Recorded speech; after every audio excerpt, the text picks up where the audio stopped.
Saya berkesempatan berlayar bersama dengan kapal perang Republik Indonesia atau KRI Dr. Suharto 990 dalam ekspedisi Rupiah Berdaulat yang diselenggarakan oleh Bank Indonesia bekerja sama dengan TNI Angkatan Laut. Nah, saya mau ajak Anda untuk mengenal lebih dekat kapal atau KRI Dr. Suharto bersama dengan Komandan KRI Dr. Suharto Letkol Laut Mahfud Effendi. Pak Komandan, ini langsung saja, apa pembeda KRI Suharto dengan kapal perang lainnya? Baik, KRI Dr. Suharto 990 ini merupakan salah satu KRI di Satuan Kapal Bantu Koarmada II. Jadi pembedanya itu kapal yang kita naiki ini merupakan jenis kapal bantu rumah sakit. Jadi pembedanya sebenarnya kita lebih banyak mendukung bantuan dalam hal medis itu. Cuma karena sekarang ini kita ada tugas lain dalam rangka mendukung ekspedisi Rupiah Berdaulat. Jadi sebenarnya kalau memang tidak ada kegiatan dalam hal medis, ya kita bisa mendukung tugas lain dalam hal pergeseran pasukan dan pergeseran material. Ya contohnya sekarang ini kita mendukung para personil Bank BI untuk melaksanakan ekspedisi Rupiah Berdaulat di tahun 2024 ini. Kalau tidak salah, kapal bantu medis itu kan kita punya 3 ya, Komandan. Nah, kalau Dr. Suharto ini sejak kapan mulai dioperasikan? Jadi perlu saya sampaikan di sini ya, dulu ini kan KRI Dr. Suharto ini buatan Korea ya, tahun 2003. Jadi awal masuk ke jajaran TNI Angkatan Laut dulu namanya bukan KRI Dr. Suharto, KRI Tanjung Del Pele. Nah, Tanjung Del Pele ini punya tugas dalam rangka pergeseran personil sama material, jadi tidak ada kesehatannya itu. Jadi dalam rangka mendukung operasi amfibi ini.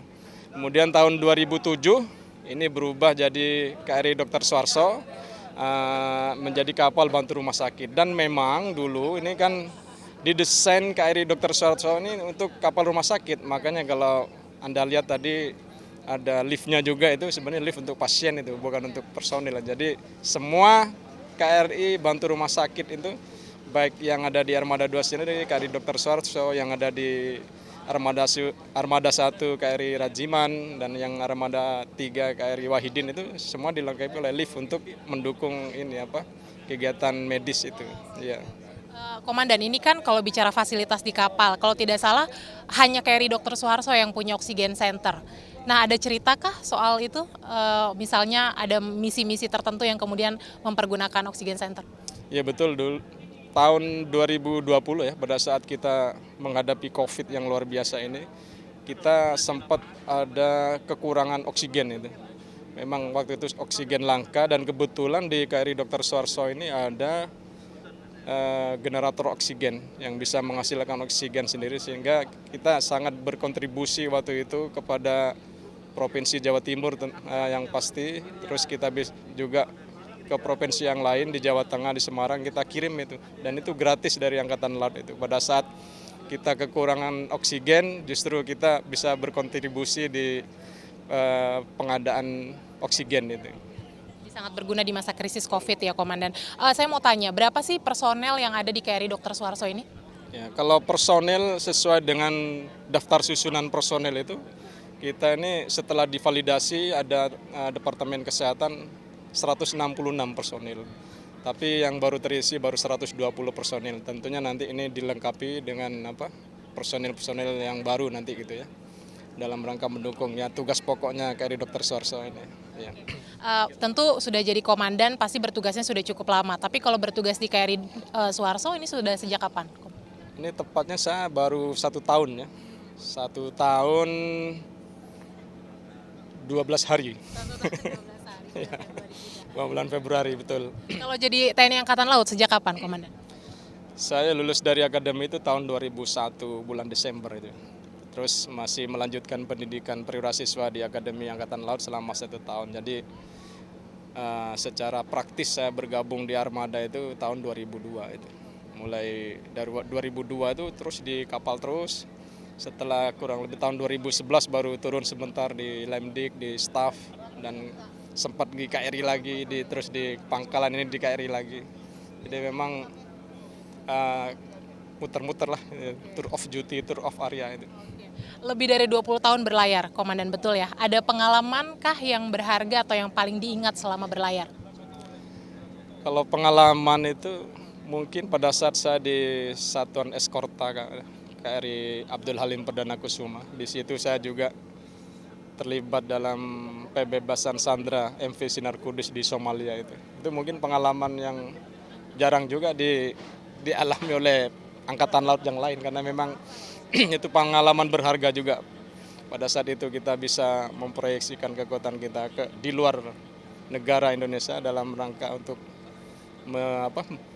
membebaskan sandera MV Sinar Kudus itu di Somalia tahun 2011 itu.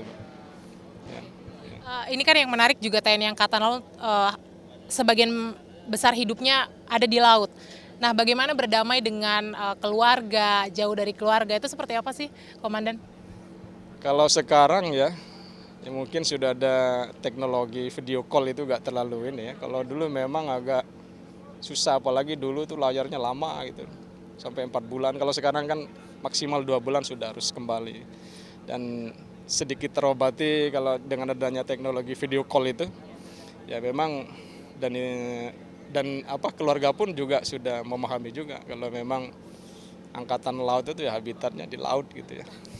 Memang ya kayak gitu. Jadi bagi keluarga tidak masalah kalau kita mau berkomunikasi ada teknologi video call. Komandan, pertanyaan terakhir, sebagai TNI Angkatan Laut sudah cukup lama bertugas, bagaimana Komandan melihat TNI Angkatan Laut kita secara kekuatan, baik itu personel maupun alutsista saat ini, apakah sudah cukup untuk menjaga kedaulatan? Kalau dibilang cukup, sudah mungkin ya, tapi memang harus dikembangkan karena memang laut kita ini luas, 2/3 kedaulatan kita berupa laut itu yang memang harus dijaga secara serius gitu ya. Sebenarnya kalau tanggung jawab menjaga kan tidak hanya di Angkatan Laut saja, masih ada institusi yang lain yang sebenarnya juga ikut bertanggung jawab. Contohnya ada Bakamla, Polair itu kan. Kita bisa bekerja sama dengan mereka itu dalam rangka menjaga kedaulatan negara Republik Indonesia di perairan Indonesia itu. Tetap harus ada kolaborasi ya, Komandan. Siap. Terima kasih Komandan untuk waktunya. Selamat berlayar kembali dan selamat melanjutkan tugas. Terima kasih. Ya, saudara, tentu saja bukan hanya kapal bantuan medis, tapi TNI Angkatan Laut punya kapal perang atau beragam kapal perang untuk mendukung tugas strategis menjaga kedaulatan NKRI. Dan kita harapkan negara juga mampu memastikan agar kekuatan TNI kita bisa sempurna, baik dari personel, alutsista maupun juga teknologi. Dian Silitonga, Bondan Wicaksono, Kompas TV, Kalimantan Utara.